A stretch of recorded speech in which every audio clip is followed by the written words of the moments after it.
तो चलिए दोस्तों, अभी हम लोग ये समझते हैं कि लेबर एफिशिएंसी वेरिएंस क्या होता है और इसको कैसे कैलकुलेट करते हैं। देखिए, मान लेते हैं कि एक कंपनी है जिसका नाम है अगेन डेयरी मिल्क। और वो जो डेयरी मिल्क कंपनी है वो चॉकलेट्स बना रही है। तो उसने प्लान किया कि वो कंपनी 10 चॉकलेट्स बनाएंगी, जो कि आप यहाँ पर देख पा रहे हैं 10 चॉकलेट कंपनी बनाएगी। और इन चॉकलेट्स को देखिए, छोटी मोटी चॉकलेट्स नहीं है, इंसान इनको अपने हाथों से डिज़ाइन करते हैं। इतनी प्यारी चॉकलेट्स है, इतनी अच्छी डिज़ाइन वाली और इतनी टेस्टी चॉकलेट्स है। तो जो इंसान है उनसे पूछा गया, जो भी ह्यूमन रिसोर्स कॉन्ट्रैक्टर है उनसे पूछा गया कि भैया बताओ, एक चॉकलेट को बनाने के लिए लेबर कितना टाइम लेगा। तो जो भी ह्यूमन रिसोर्स वाले लोग हैं उन्होंने बोला कि एक चॉकलेट को बनाने के लिए हमारा जो लेबर है 2 आवर्स लगभग लगभग वो लेगा। तो 2 आवर्स अगर वो लेगा तो एक तरीके से 10 चॉकलेट्स को बनाने के लिए आप सिंपली बोल सकते हैं 20 आवर्स। यहाँ पे आप काउंट कर लीजिए, 20 घड़ियाँ है, 20 घंटे आपके होने चाहिए। अब देखिए, रियल लाइफ में ऐसा कुछ ज़रूरी थोड़ी है कि अगर आपने 10 चॉकलेट बनाने का प्लान किया तो आप 10 ही चॉकलेट बनाओगे। आप ज़्यादा भी बना सकते हो, आप कम भी बना सकते हो, कुछ भी सिचुएशन हो सकती है। तो मैं मान लेता हूँ कि रियल लाइफ में आप लोगों ने क्या किया, आप लोगों ने यहाँ पर 4 चॉकलेट्स बनाई एक्चुअल के अंदर, ठीक है। देखिए, आपने एक्चुअल में 4 चॉकलेट्स बनाई है। मेरी बात ध्यान से समझने की कोशिश कीजिएगा। तो इन 4 चॉकलेट्स को बनाने के लिए इंसान आए होंगे, लेबर आए होंगे। अब देखिए, प्लानिंग के हिसाब से भले ही चॉकलेट को बनाने के लिए 2 घंटे लगने चाहिए थे, बट कई बार 2 घंटे से ज़्यादा भी लग सकते हैं, कई बार कम भी लग सकते हैं। तो मैं मान लेता हूँ कि सच में जब 4 चॉकलेट बनी तो एक चॉकलेट को बनाने के लिए 2.5 आवर्स लगे। एक चॉकलेट में 2.5 आवर्स लगे तो आप बोलेंगे 4 चॉकलेट को बनाने के लिए टोटल हमारे 10 आवर्स यहाँ पर लग गए हैं। आप काउंट कर लीजिए, टोटल 10 घंटे आपके लग चुके हैं सच में।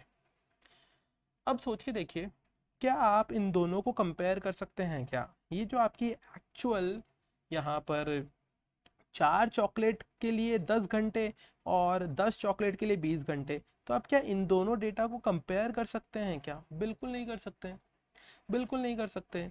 क्यों? क्योंकि यार ये 4 चॉकलेट का टाइम है, ये 10 चॉकलेट का टाइम है। कोई बच्चा 10 घंटे पढ़ के पास हो रहा है, उसके 90% आ रहा है। दूसरा बच्चा 4 घंटे पढ़ के 90% लेकर आ रहा है। तो क्या दोनों सेम है क्या? एक बच्चा 10 घंटे पढ़ के 90% लेकर आ रहा है, एक 4 घंटे पढ़ के लेकर आ रहा है, तो दोनों सेम नहीं है। डिफरेंस है दोनों में कुछ ना कुछ तो इन दोनों को कंपेयर नहीं कर सकते। तो किस चीज़ को कंपेयर करेंगे? तो आप बोलेंगे हमें ऐसा सोचना पड़ेगा कि भाई, अगर हम लोग 4 चॉकलेट बनाते, देखिए, अगर हम लोग 4 चॉकलेट बनाते तो हमारे को कितना टाइम लगना चाहिए था।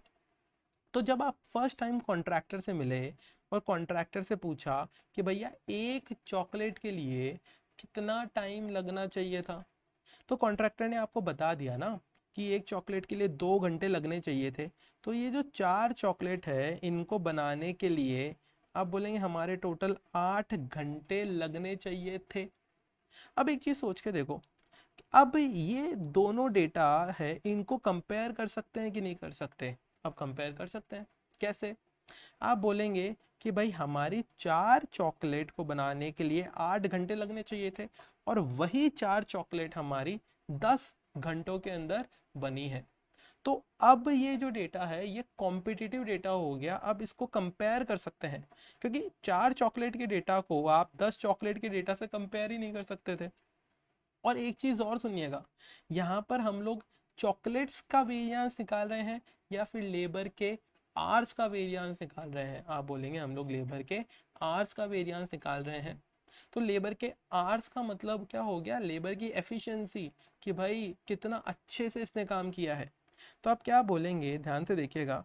आप बोलेंगे हमारे को 4 चॉकलेट बनाने के लिए 8 आवर्स लगने चाहिए थे, उन्हीं 4 चॉकलेट को बनाने के लिए हमें 10 आवर्स लग गए। मतलब 2 आवर्स आपके ज़्यादा लग गए। ये जो ज़्यादा 2 आवर्स लग गए, ये क्या है?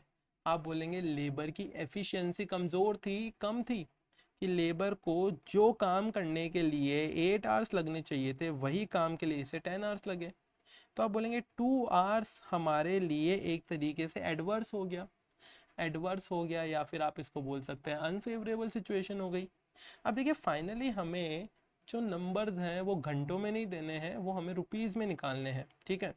तो आप क्या बोलेंगे, इस 2 घंटे का जो आपको ज़्यादा टाइम लग गया इसको किससे मल्टीप्लाई करेंगे। देखिए पूरी स्टैंडर्ड कॉस्टिंग में आपको जब भी क्वांटिटी का आपने डिफरेंस लिया, ये जो घंटे हैं ये क्वांटिटी ही है, क्वांटिटी का आपने डिफरेंस लिया है तो आप स्टैंडर्ड प्राइस से मल्टीप्लाई करेंगे। अब वो क्यों करेंगे उसका रीज़न सेपरेट सेशन में, बट आप बोलेंगे कि ये जो है हमें स्टैंडर्ड प्राइस से मल्टीप्लाई करना पड़ेगा। अब मैंने क्वेश्चन में अभी स्टैंडर्ड प्राइस लिखी नहीं है, मैं लिख देता हूँ। मान लेते हैं कि जो लेबर था जो यहाँ पर काम करने आने वाला था, उसने बोला कि मैं 1 घंटे के कितने 5 रुपीज़ लूँगा, 1 घंटे के 5 रुपीज़ लूँगा, जो कि आप यहाँ पर देख पा रहे हैं। रियल वर्ल्ड में क्या हुआ कि रियल वर्ल्ड में लेबर की स्ट्राइक्स हो गई, स्ट्राइक्स हो गई तो बहुत सारे लेबर धरने पर चले गए, लेबर्स की सप्लाई कम हो गई, उसकी वजह से आपके 5 रुपए की जगह 8 रुपीज़ एक्चुअल में रियल वर्ल्ड में लग गए। बट फिर भी जब वेरिएंस निकालना है तो पूरी स्टैंडर्ड कॉस्टिंग में आप किससे मल्टीप्लाई करेंगे, आप बोलेंगे हम लोग ये जो हमारी बजट वाली रेट है या फिर जिसको भी हम लोग स्टैंडर्ड वाली रेट भी बोलते हैं उससे मल्टीप्लाई करेंगे। क्यों इसको स्टैंडर्ड वाली रेट भी बोलते हैं, क्योंकि आप यहाँ पर पढ़िए, बजट बोलता है कि 1 घंटे के 5 रुपए लगने चाहिए थे बोलता है बजट। स्टैंडर्ड भी वही बोलता है कि 1 घंटे के 5 रुपए लगने चाहिए थे, एक्चुअल ये बोलता है कि 1 घंटे के हमारे 8 रुपए 8 रुपीज़ लगे हैं।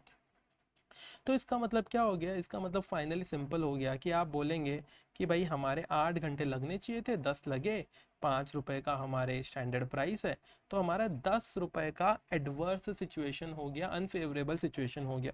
तो ये जो 10 है इसको यू के नाम से दिखा देते हैं, अनफेवरेबल के नाम से, या फिर इसको ए के नाम से दिखा देते हैं, एडवर्स के नाम से।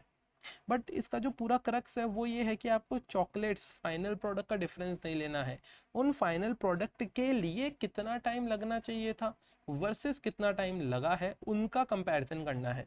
तो अगर आपको इसे पूछे कि लेबर एफिशिएंसी वेरिएंस क्या होता है, तो आप बोलेंगे स्टैंडर्ड आवर्स माइनस क्या बोलेंगे, आप बोलेंगे एक्चुअल आवर्स, मल्टीप्लाई कर देंगे इसको किससे, आप बोलेंगे मल्टीप्लाई जो ये होगा हमारा वो होगा हमारा स्टैंडर्ड रेट पर आवर। तो अगर आप ये पूरा फॉर्मूला भी यूज़ करना चाहें तो आप बोलेंगे देखो, सिर्फ फार्मूला ओरिएंटेड अगर बात करें तो आप बोलें हमारे स्टैंडर्ड आवर्स हैं 8 आवर्स, हमारे एक्चुअल आवर्स है 10 आवर्स, दोनों का डिफरेंस लेकर किससे मल्टीप्लाई कर दिया, आप बोल देंगे जो भी हमारी स्टैंडर्ड प्राइस है 5 उससे, तो देखिए -10 आपका नंबर आ गया। आई होप कि आपको ये लेबर एफिशिएंसी वेरिएंस का भी कंसेप्ट समझ में आया होगा कि भाई मैं कहने की क्या कोशिश कर रहा हूँ। So thank you for your time.